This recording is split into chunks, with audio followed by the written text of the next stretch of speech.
yan. Parang ang ano ko naman noon, binastos si Aimee. Ngayon, bumanti si Bongbong, kasi Bongbong napatay. Pangalan mo na eh, sinabi naman magnanakaw si tatay niya eh.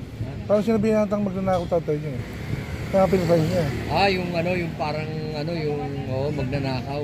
Sinabi niya na gano'n eh. Merong mga iba-ibang iba-ibang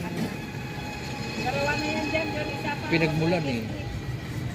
Kaya maraming naniniwala, hindi na yan yung Di ba si Aimee mismo yung salita, ewan ko ba dyan sa kapatid ko, sobrang bait. Kilala niya yung kapatid niya, walang niya eh. Ewan ko ba dyan sa kapatid ko, sobrang bait. Hindi, yun na lang talaga tinarbaho niya.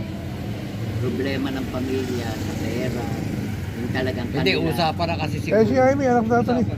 Anak doon niya nila, mayor ano yun? Mayor Arsenio Si Lacson. Lacson. Anak ni Lacson, si Aimee. Aimee. Bago na yan, si Lacson muna nauna dyan kay Imelda Marcos. Miss Manila yan eh. Oo.